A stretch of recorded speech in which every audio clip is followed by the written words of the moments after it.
매일 아침 거울을 보면서 오늘도 별로 달라지지 않겠지 라고 생각하시나요?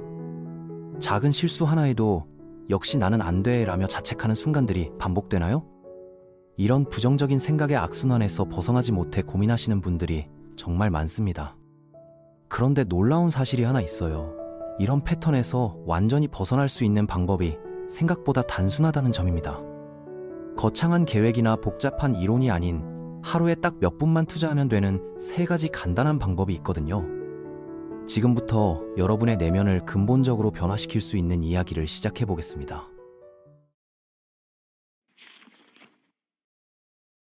매일 아침 눈을 뜨는 순간부터 우리는 수많은 생각들과 마주하게 됩니다. 오늘 하루도 힘들겠구나. 어제 한 실수 때문에 상사가 뭐라고 할까? 내 인생은 왜 이렇게 꼬여만 가는 걸까? 같은 부정적인 생각들이 자동으로 머릿속을 채우죠. 이런 패턴이 반복되다 보니 우리는 점점 더 어두운 터널 속으로 들어가게 됩니다.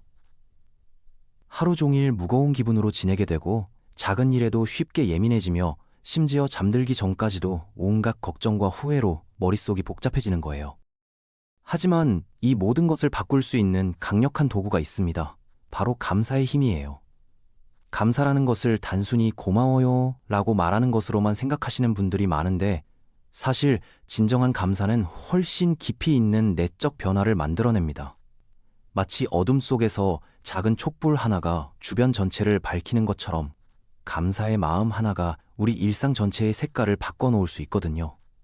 그런데 막상 감사하라고 하면 많은 분들이 감사할 게 뭐가 있어? 라고 반문하시죠. 특히 힘든 상황에 처해 있을 때는 더욱 그런 생각이 들 수밖에 없습니다. 직장에서 스트레스를 받고 인간관계로 고민하고 경제적인 어려움까지 겹치면 감사할 일을 찾는다는 것 자체가 현실 도피처럼 느껴질 수도 있어요. 하지만 여기서 중요한 것은 큰 것에서 감사를 찾으려 하지 말고 아주 작고 일상적인 것들부터 시작하는 겁니다. 가장 기본적이면서도 효과적인 방법은 매일 아침 잠에서 깨어나자마자 5분 정도의 시간을 투자하는 거예요. 스마트폰을 확인하거나 급하게 씻으러 가기 전에 침대에 누운 채로 눈을 감고 어제 하루 동안 경험했던 일들 중에서 감사할 만한 것들을 떠올려 보세요. 처음에는 정말 별것 아닌 것들도 괜찮습니다. 예를 들어 어제 버스를 기다리다가 갑자기 비가 내렸는데 마침 근처에 편의점이 있어서 우산을 살 수 있었던 일이나 점심시간에 동료가 맛있다며 나눠준 과자 한 조각, 집에 돌아와서 따뜻한 물로 샤워할 수 있었던 것까지도 모두 감사의 대상이 됩니다. 심지어 밤에 편안한 침대에서 잠들 수 있었던 것, 아침에 맛있는 커피를 마실 수 있었던 것, 길에서 만난 강아지가 꼬리를 흔들어준 것까지도 감사할 일이죠. 이런 작은 것들을 하나씩 떠올리며 마음속으로 그때 정말 다행이었어, 고마워 라고 말해보시는 거예요. 더 놀라운 것은 이런 감사의 실천이 우리 뇌의 구조까지 바꾼다는 과학적 연구 결과들이 계속 나오고 있다는 점입니다. 감사를 자주 표현하는 사람들의 뇌를 촬영해보면 행복과 관련된 신경회로가 더 활발하게 작동하고 있다는 것을 확인할 수 있거든요. 마치 근육 운동을 꾸준히 하면 근력이 강해지는 것처럼 감사의 근육도 훈련할수록 더 강해지는 셈이죠. 처음에는 감사할 것을 찾기 위해 의식적으로 노력해야 하지만 시간이 지나면서 자연스럽게 감사할 거리들이 눈에 들어오기 시작합니다. 그런데 감사의 범위를 좀 더 넓혀보면 어떨까요? 우리 주변에 있는 사람들에게도 마음속으로라도 감사를 표현해보는 겁니다. 물론 모든 사람이 우리에게 좋은 영향만 준 것은 아니겠죠. 때로는 상처를 주거나 실망을 안겨준 사람들도 있을 테니까요. 하지만 그런 경험들조차도 우리를 더 성숙하게 만들어준 소중한 교훈이라고 생각해 볼 수 있지 않을까요? 이런 관점의 전환이 바로 감사의 진정한 힘입니다.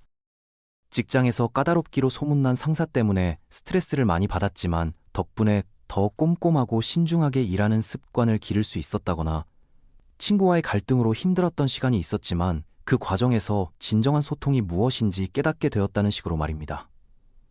이렇게 생각하다 보면 미움이나 원망보다는 감사의 마음이 더 커지게 되고 그 결과 우리 마음도 한결 가벼워집니다. 물론 관점 전환이 하루아침에 이루어지는 것은 아니에요. 시간과 연습이 필요한 과정이죠.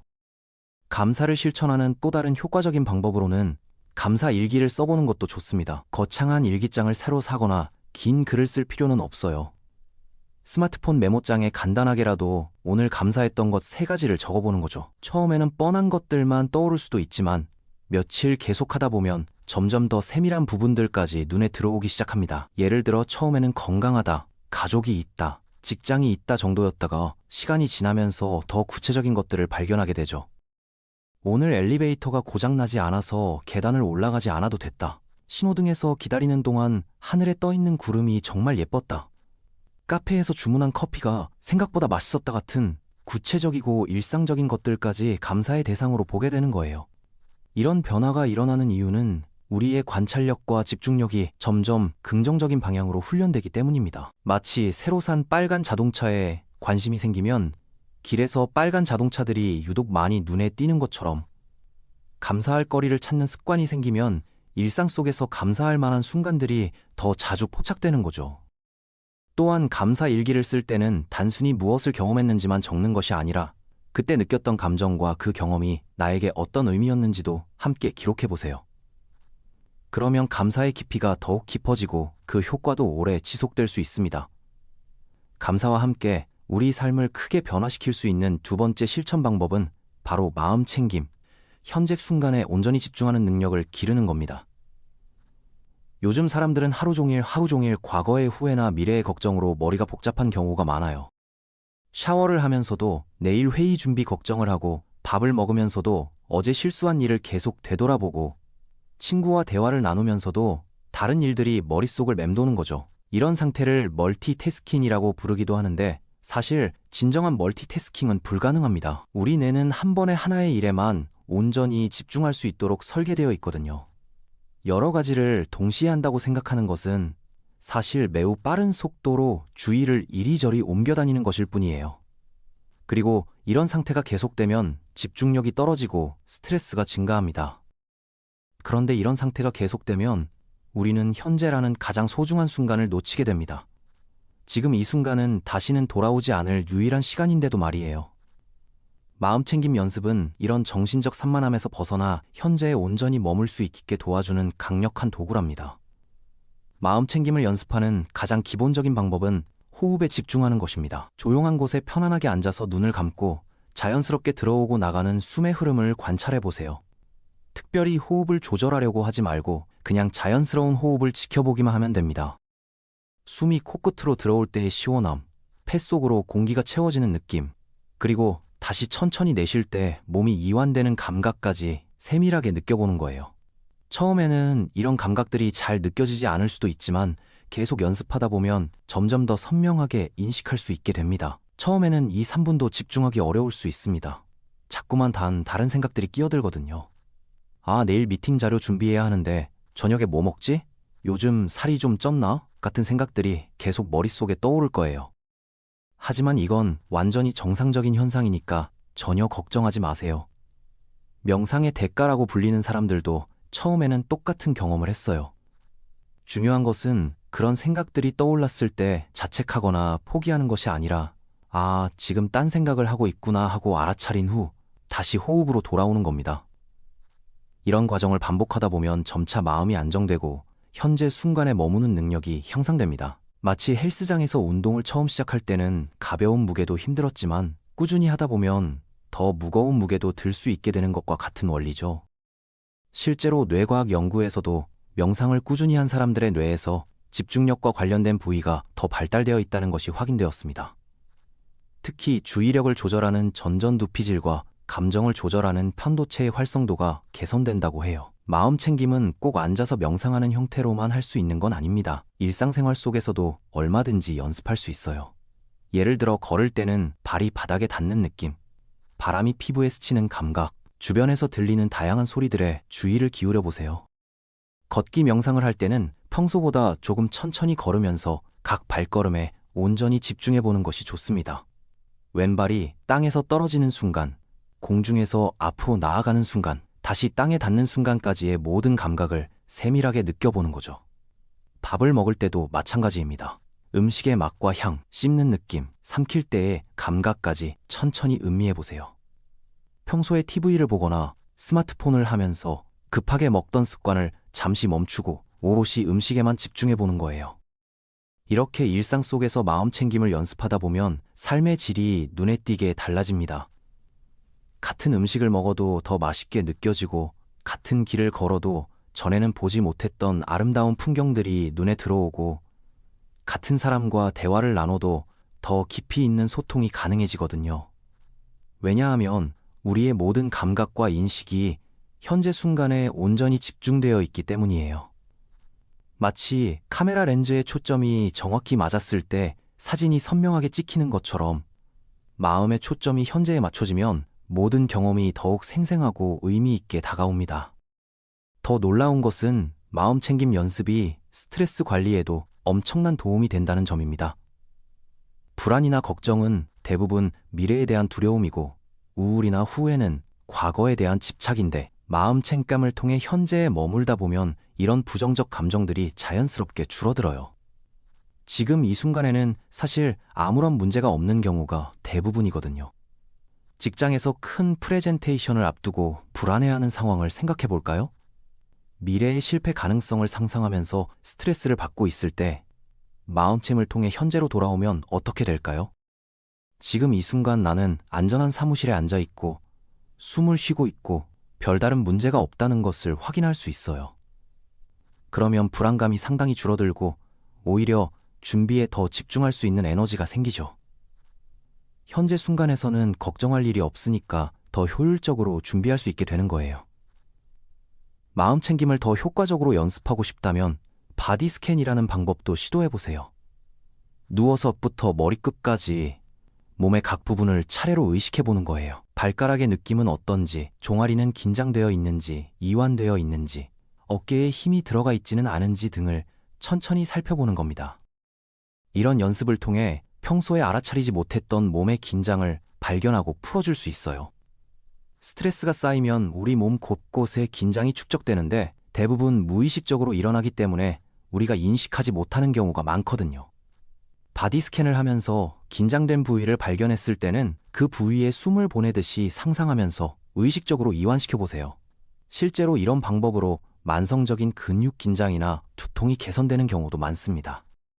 세 번째이면서 가장 강력한 변화를 만들어낼 수 있는 실천 방법은 바로 자신과의 대화 방식을 바꾸는 겁니다. 하루에 우리가 자기 자신과 나누는 대화의 양이 얼마나 되는지 아시나요? 연구에 따르면 사람은 하루에 평균 6만 개 정도의 생각을 한다고 해요. 그런데 그중 상당 부분이 자기 자신에 대한 평가나 판단이죠. 그것도 대부분 부정적인 내용들입니다. 나는 정말 바보야. 또 실수했네. 다른 사람들은 다 잘하는데 나만 못하는 것 같아. 내가 뭘 해도 안 될 거야.